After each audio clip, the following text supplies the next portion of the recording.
Oh man, I'm not gonna lie, this was the Feels Train Express. This episode of Naruto Shippuden, the aftermath of Naruto versus Sasuke. Can I just say, the art on this episode, and I'm assuming because really majority of the episode they didn't have to animate much because it's just basically Naruto and Sasuke laying on a rock defeated, like they both can't move and shit like that. So that's probably why they could have taken the time and made this episode, it straight up look like a movie. Like, bottom line, every scene of Naruto versus Sasuke looked like a movie. You can tell the art style was kind of different, but it was just that it looked really high quality. And again, it's because they didn't have to animate much, so they didn't have to worry about, like, you know, in-betweens like that. You know, they just had to basically have them laying there and talk and then have the flashbacks in between. Now, some people maybe didn't like the flashbacks. Again, it's the end, and one of the things I loved about this episode, of course, there's the revelation at the end, which, thanks God, they did not censor it like they did with Storm 4, so if people are looking for some differences between how they did Storm 4, the ending of Naruto, and this actual anime, yeah, it's uncensored, but I really appreciated finally, and of course this is going back to the source material, seeing Sasuke's true thoughts. Like, aside from him always just having his motive, like, okay, I gotta defeat my brother, okay, I gotta do this and that, to actually see what he was truly feeling and everything. Like, don't get me wrong, yeah, there's gonna be the Fujoshi shippers, like, oh my god, Naruto and Sasuke, they look so cute together, like, whatever, to each his own. But just seeing that he genuinely, throughout this entire time, even though he was going through some manic, crazy thoughts, which they're Uchiha, like the Uchiha, they tend to do those things, ultimately, he was thinking the same thing that Naruto was thinking. He was thinking like, yo, I don't want to see my friend go through bullshit, and he put him through a lot of bullshit, and that's people in general in society. Like, some people may not like it, but that's how people are. There are people that they make mistake after mistake, and they know that they're hurting their friends and they don't like it, but they continue to do it anyways. And I felt as though that's what symbolized Sasuke, and that's what we got out of this episode. It's like,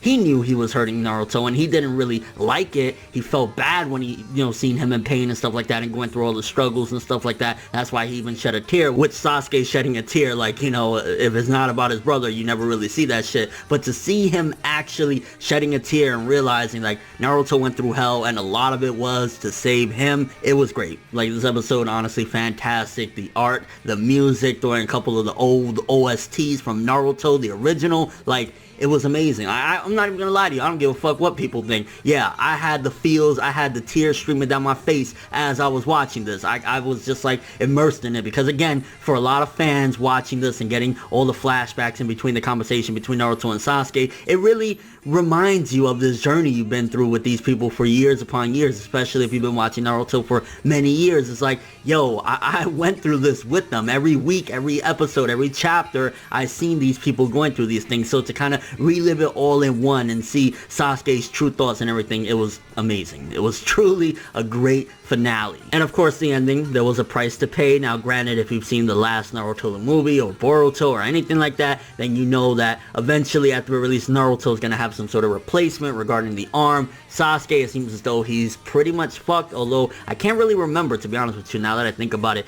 Does Sasuke get a replacement? But either way, the fact that there was a price to pay at the end of all this is like, yeah, for him having to save you and continue fighting you all these years, you kind of fucked both of you guys out of an arm. The beginning of the episode, I'm loving that they did not forget, opposed to the manga, it didn't really dive too much into that line that Naruto had said that they will both die, but they seemingly were kind of in some sort of like limbo state where they both were for a second either dreaming because they were both knocked the fuck out, or maybe they did both die for a second. Like, it seems as though the anime was more so alluding the fact that, yeah, for a split second they both died, but then they got a second chance at life. Like, that's where I think it was heading with that. So it kind of played back on that line, and it kind of made it to a certain degree actually make sense and like connect. Like, oh yeah, they were gonna die, and they did die for a second. Again, it could have been that they were unconscious because they both knocked out like twice. Like, they were talking for a bit, they passed the fuck out, they woke up again. So yeah, they were out for a bit, but it could have been that, yeah, for a second they both died. And the beginning of it was very artsy.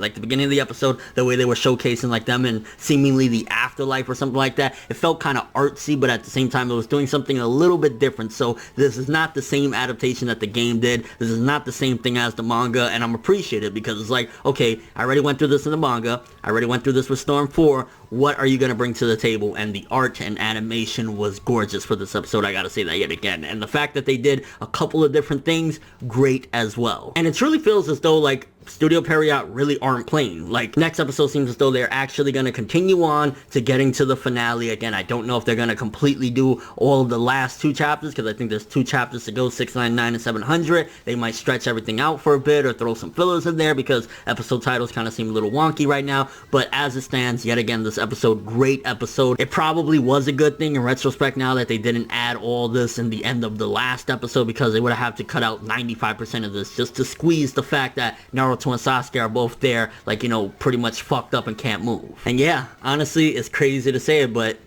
Naruto versus Sasuke, over and done with. That whole rivalry that we followed for years in the manga, it ended in 2014, and now in the anime, it ended in 2016. Now all that's left is the aftermath, but insane. I want to know you guys' thoughts though. First of all, big question. How do you feel if you've been following the Naruto story for a long time? How do you feel just finally seeing all this come to an end in the anime form? And do you think that this was the best adaptation of the finale of Naruto amongst the manga, the video game, and now this? Do you think they did a better job? Like, for me, I would definitely say, especially the fact that it was uncensored, they didn't have that little black stuff going on their arms, that was amazing. And of course, having the music, the old OSTs, it truly felt like this was the best experience for this finale. And your overall thoughts of all this? Did you get any feels? Did you get any tears? Like, for me, I definitely felt it, because it was like everything that we experienced all flashing before our eyes with this story. But thanks for watching. Hope you enjoyed. If you liked anything I had to say or enjoyed the video, drop me a like. I'd greatly appreciate it. And if you want more from me, make sure to subscribe. Follow me on Twitter, Instagram, and stalk my Facebook to get more when the video ends. I'm Forever World, and as always, people, have an awesome day. Seriously though,